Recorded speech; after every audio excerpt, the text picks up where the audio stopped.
नमस्कार, आप देख रहे हैं न्यूज 24। आपके साथ मैं हूं प्रत्युष खरे। 5 की पंचायत में आज बात मोदी सरकार के जनरल यानी मंत्री वीके सिंह के विवादित बोल की। वीके सिंह ने फरीदाबाद के दलित परिवार मामले की तुलना कुत्ते को पत्थर मारने से क्या की, राजनीति में हड़कंप मच गया। अब कोशिश वीके सिंह पर एफआईआर दर्ज कराने की हो रही है, लेकिन यह पहली बार नहीं है जब वीके सिंह के बयान पर मोदी सरकार मुश्किल में आई हो। अब सवाल यह है कि क्या वीके सिंह की कुर्सी बचेगी। हमारे साथ राजनीतिक पार्टियों के प्रवक्ता जुड़े हैं, चर्चा हम शुरू करेंगे, लेकिन उससे पहले यह रिपोर्ट देखिए।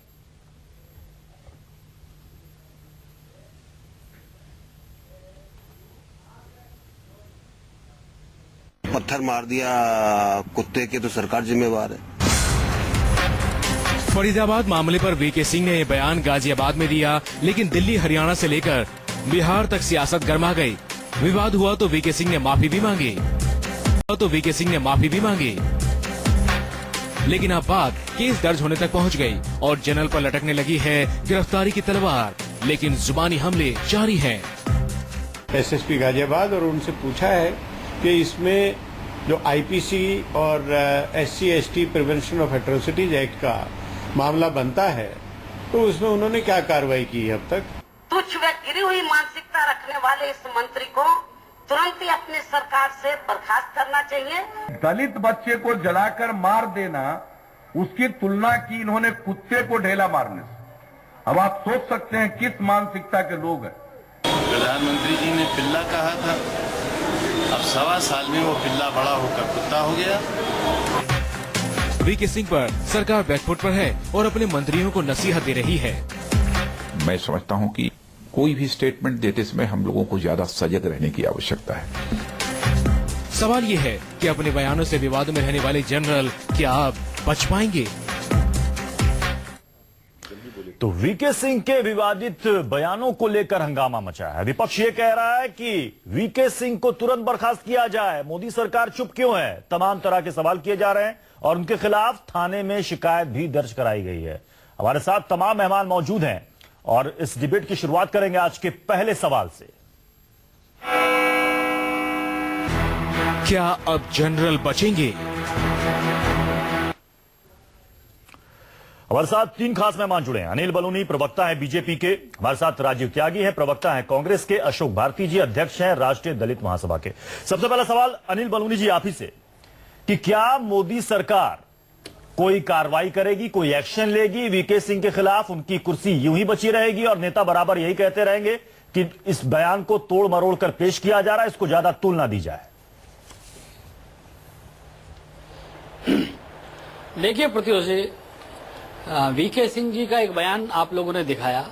वीके सिंह जी ने उस पर स्पष्टीकरण दिया कि किस तरह से वो बयान आया है और उसके बाद उन्होंने कहा कि उसके बाद अगर किसी को इससे चोट भी पहुंचती तो खेद प्रकट किया है जी। और जब उन्होंने भाई प्रत्युष जी, ये ना बहुत इको हो रहा है मेरा, तो मैं कैसे बोल पाऊंगा ऐसे में। क्या आवाज आप तक? हेलो,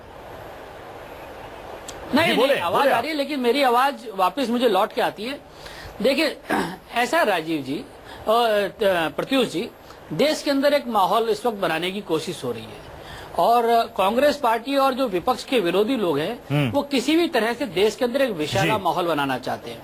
अब देखिए आज लगातार आज देखिए आप कि आज मूडी ने कहा है कि हिंदुस्तान G20 कंट्रीज में पहला देश ऐसा है जिसकी ग्रोथ सबसे ज्यादा होने जा रही है। अनिल बलूनी जी, लेकिन सुनिए, अनिल बलूनी जी माफी के साथ आपको रोकना चाहूंगा। यहां पर हम चर्चा कर रहे हैं वीके सिंह की, आप कहां मूडी में जा रहे हैं? आपने अभी कहा कि वीके सिंह ने उस बयान के बाद माफी मांग ली, लेकिन माफी मांगने के बाद क्या कहा उस पर भी तो आइए। वो कहते हैं कि ऐसे पत्रकार तो पागल हैं, उनको पागल खाने भेज देना चाहिए। अब आप मेरे को अनइंटरप्टेड अगर बोलने देंगे तो मैं जी बोले, ठीक है ना। मेरा यह कहना है कि देश के अंदर एक ऐसा माहौल बनाया जा रहा है, एक ऐसे एजेंडा सेट किया जा रहा है।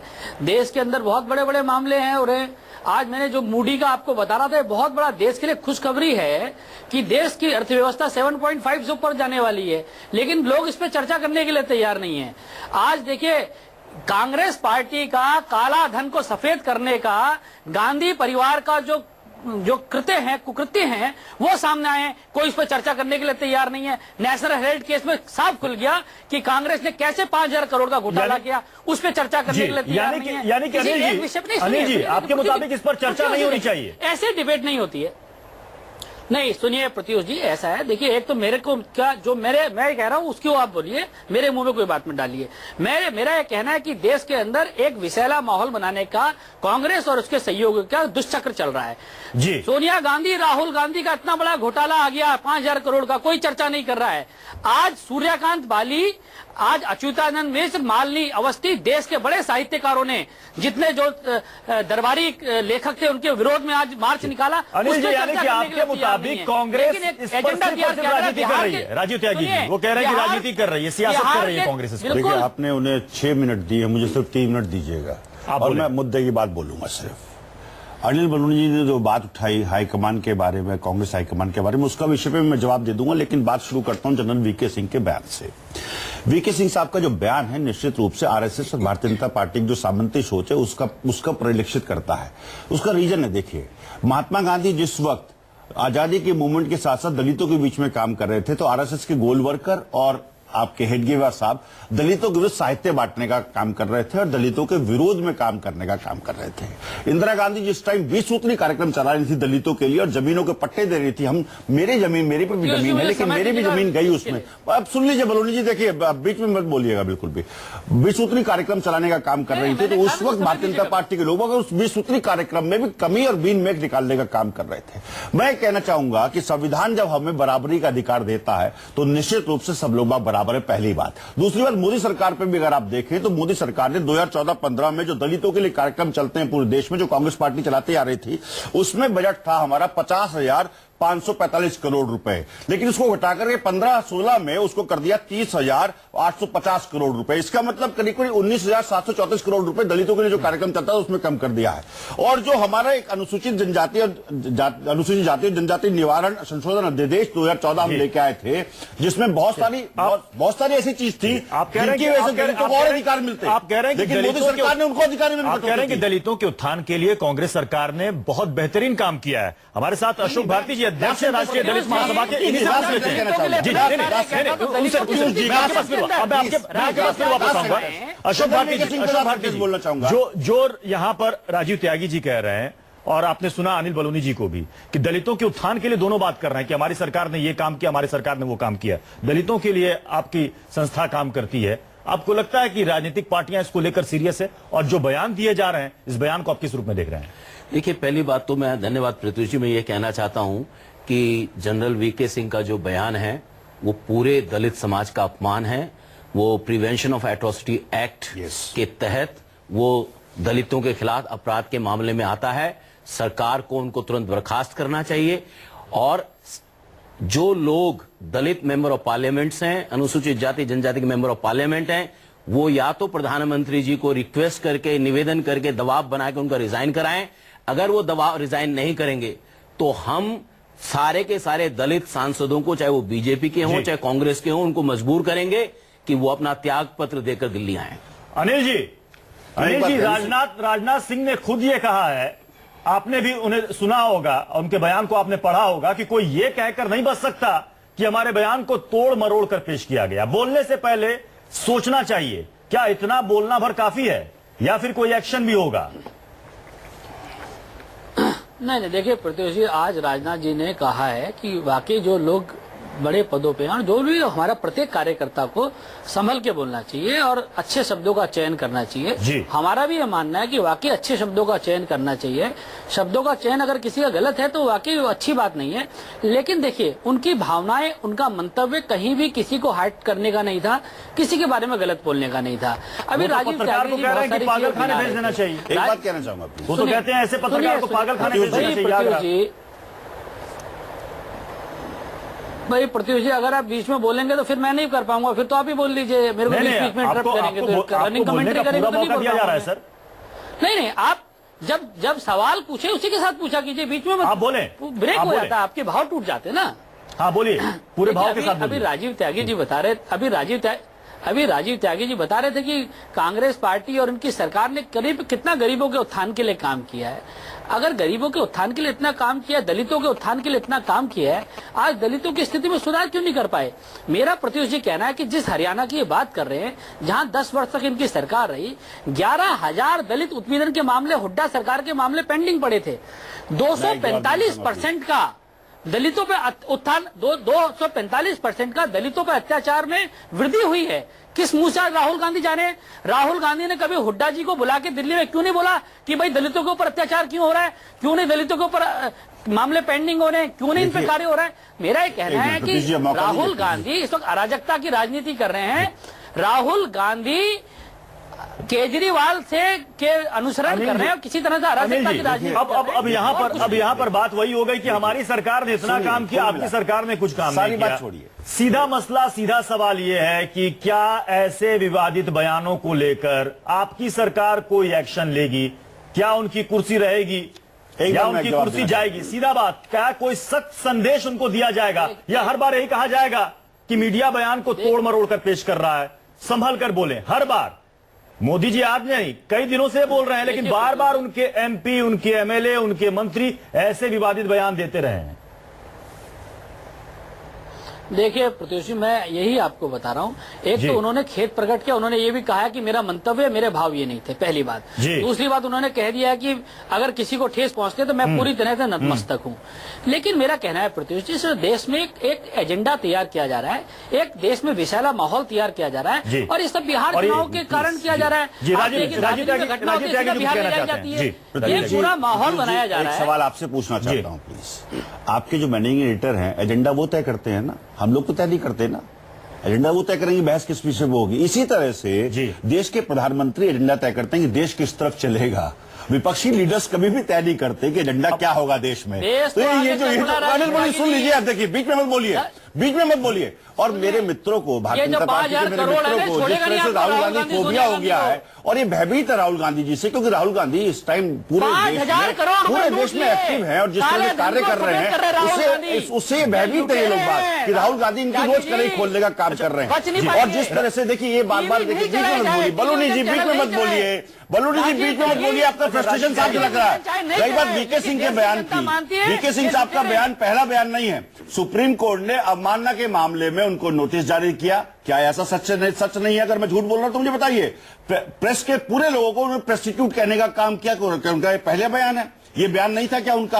अब तीसरा बयान जो उनका है, वो मोदी जी का जो बयान आया था कि कुत्ते का पिल्ला भी अगर नीचे गाड़ी का आता है तो दर्द होता है, तो कुत्ते का पिल्ला निश्चित रूप से वो कुत्ता बन चुका है 18 महीने में। तो ये जो चीजें है ना, ये चीजें निश्चित रूप समाज को बांटने का काम करती हैं। और देखिए, राजीव त्यागी जी, रामजादे का बयान सुनिए, रामजादे का बयान, दूसरे यादव का बयान, लव जिहाद, हर बात नहीं है, लगाओ उतारो, किसने शुरू किया? रही बात राहुल गांधी जी पे जो आप आरोप लगा रहे हैं, कांग्रेस पार्टी में कई पार्टियों के नेताओं के विवादित बयान है। आपकी पार्टी, ज्येष्ठ नारायण, उनके जो दादा थे जवाहरलाल नेहरू जी का लगाया हुआ अखबार था, उनका बनाया हुआ अखबार था। और निश्चित रूप से हमारे देश में पुश्तैनी संपत्ति अपना बराबर जो है, पुश्तैनी संपत्ति संतानों को मिलती है। अनिल बलूनी जी, अब आपको कब्जा करने में, 5 की पंचायत में डिबेट के हम दूसरे सवाल पर आ रहे हैं कि 5 की पंचायत में आज दूसरा सवाल है।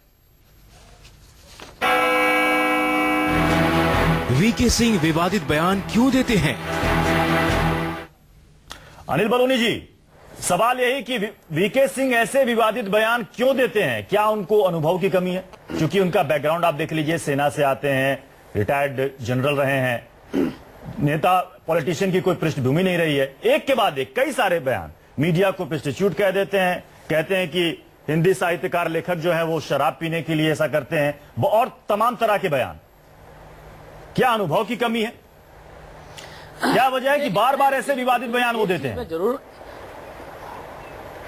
देखिए प्रत्युष जी, एक बात मैं जरूर मानता हूं कि वीके सिंह फौजी हैं। वीके सिंह बहुत जो है, उन्होंने देश के लिए अपना पूरा जीवन लगाया है और सेना फौज में लड़े हैं, देश के लिए खून बहाया है उन्होंने। ये बात, इसको आप भी मानेंगे और सब कौन सा युद्ध लड़ा था उन्होंने, जरा बताएंगे प्लीज? वो कौन से युद्ध में योगदान था उनका? वीके सिंह अगर आपके हैं तो सेना में थे और उन्होंने निश्चित रूप से बहुत बड़ा योगदान किया। वीके सिंह का राजनीति में क्या योगदान है बताइए आप?